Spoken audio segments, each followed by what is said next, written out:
Hello, this is Martin Limited back for another Batman video. This time we're doing Batman and Robin and the Sparrow and the Maestro of Crime. He was a strange man with a brilliant and twisted mind who vowed that his musical misdeeds would be remembered forever. And it looked for a while as though Batman and Robin were helpless before the Master of Melody, until they composed a counterpoint to the musical theme of the Maestro of Crime.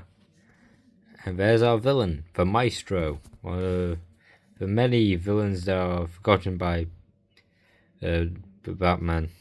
You know, the Forgotten Bureau of villains? It's this Batman thing. Yeah, he's not even on it. Now, there's many of the villains that aren't on it. Mr. Marvel's not on it, and he was in the same comic as the Brand. Mr. Hydra isn't on it.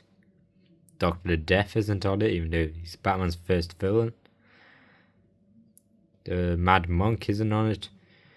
Moving forward, we have a comic to read. Haha! Another of my musical crimes is going to be a great success. Oh yeah, there's also the Sparrow. That's an introduction we'll get into. His actual name is Payne Cardine. I recently got this comic, by the way. Moving forward, a tense figure hunched over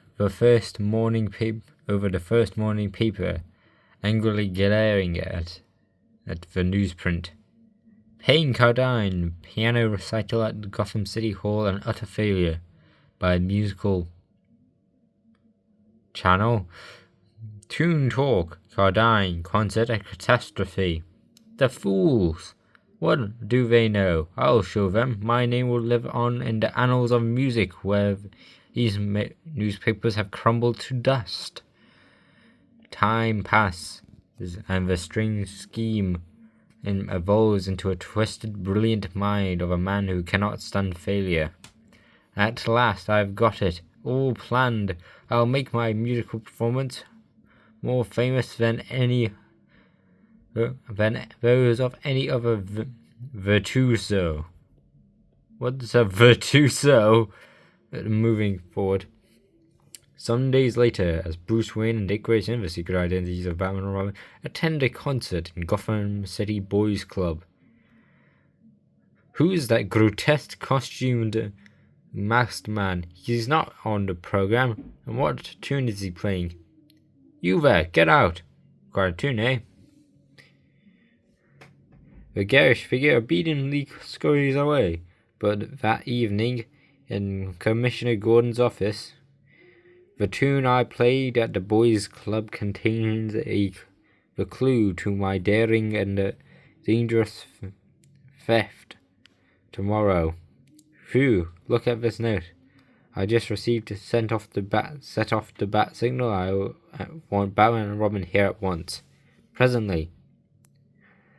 He must be fanatical egotist. Proof. I plan to commit a series of sharp crimes to watch police fall flat on their faces, even though I give them the advance notice. The Maestro of Crime. He must be fanatic, egoist, trying to prove how clever he is. If we could only find out someone who knew what he was playing.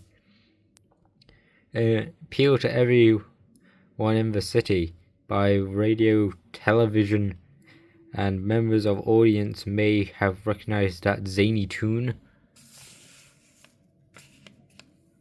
After repeated appeals, a meek, shy guy shambles into the headquarters next morning, and I am Professor of Musicology Ambrose Weems, gentleman, author of an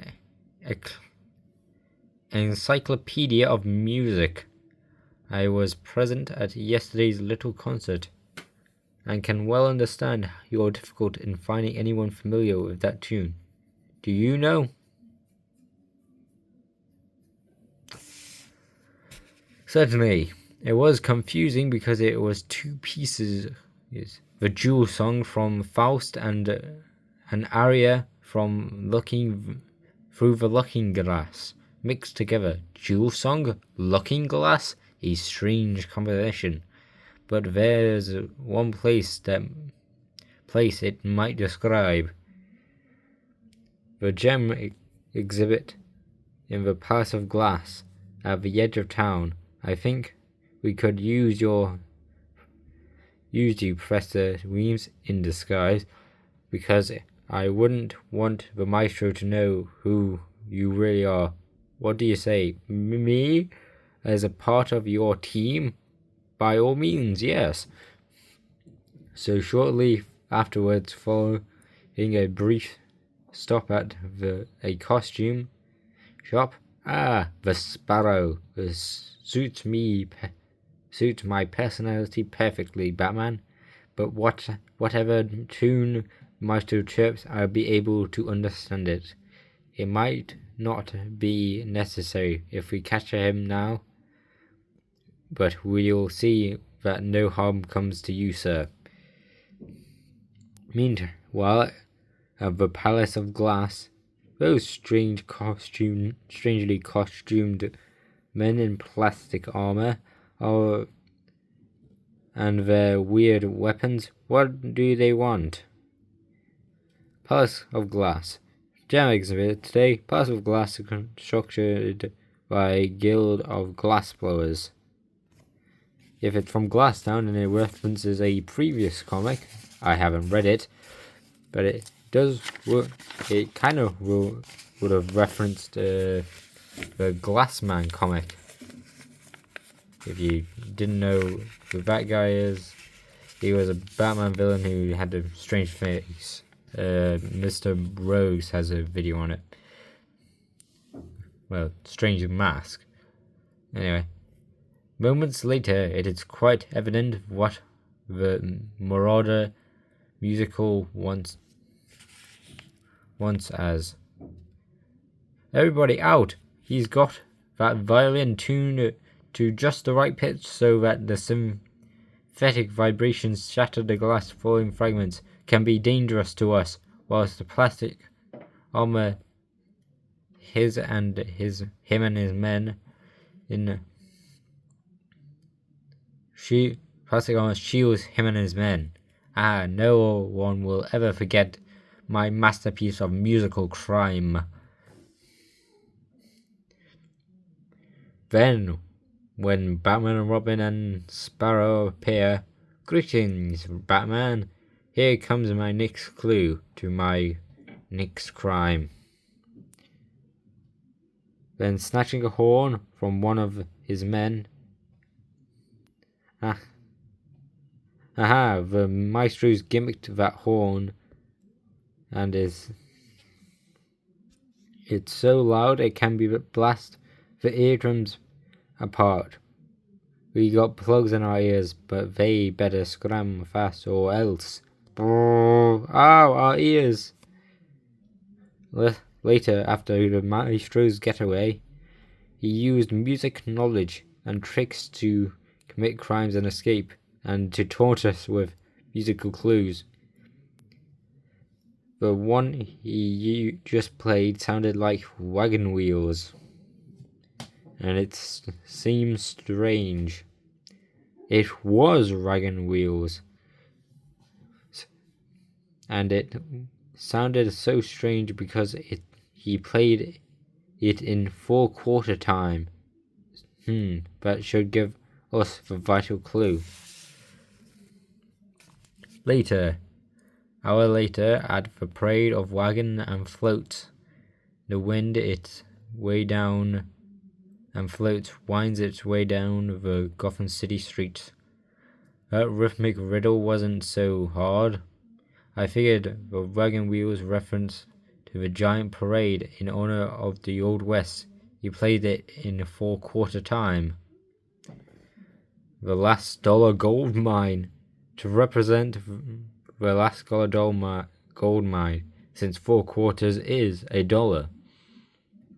And that float has real gold ore on display. Why? Never mind, it's a comic. Somewhere later, as the float passes a refuge for retired musical animals, Maestro, what does he expect to accomplish with that trumpet? Suddenly, great Scott, must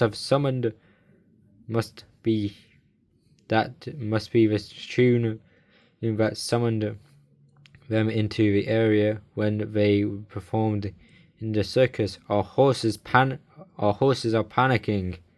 Hang on.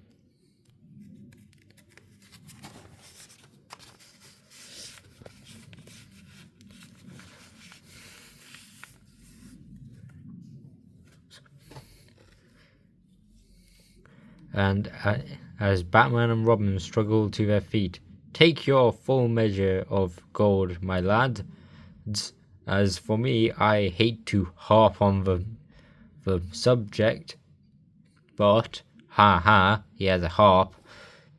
I must take a bow for using these strings as bows. Ha. He made a joke about bowing and bows.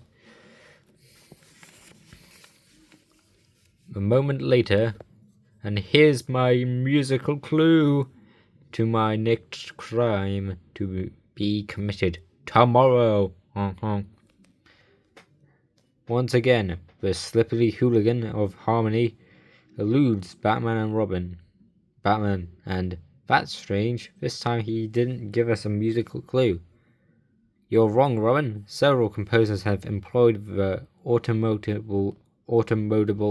horn as an instrument in modern music. Comte in Skyscraper and Gershwin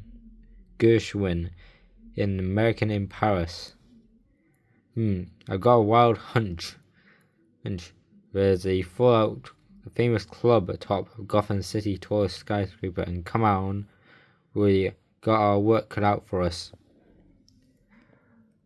That evening, as Madame Palliser, famous Gorbono, I do not understand any of what I just said, prepares to sing it in a skytop club. These horns shoot real bullets, so nobody move. I can't stand your voice.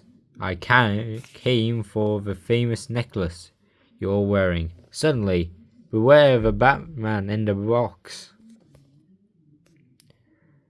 He was making a joke about Jack in the Boxes. Do you think I'm striking the right note?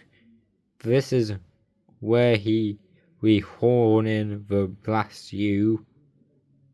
Where we horn in, and blast you. Sort of,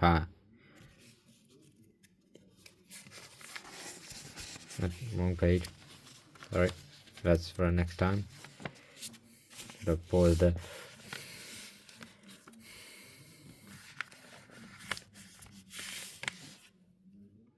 But streams of air abruptly shoot out the organ, and when we realized this was the scene of your next crime, we came early and gimmicked the piano and organ. As Commissioner Gordon and his men pick up the musical miscreant, your hunch was right, Batman. There was no American in Paris on this skyscraper, but there was a Parisian Madame Purcell in America. Later, your double fader Cardine as musician and as a crook. Instead of musical bars, you'll be looking at steel bars for a long time. The end.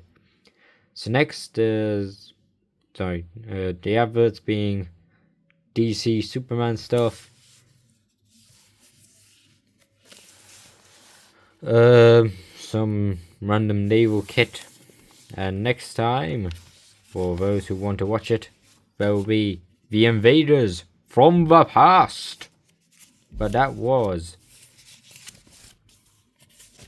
the Maestro of Crime on Batman 149, Invaders from the Past. Hope you had a good time. Hope to see you next time. Hope to see you then. Goodbye, good day, goodbye. Maestro Limited signing off.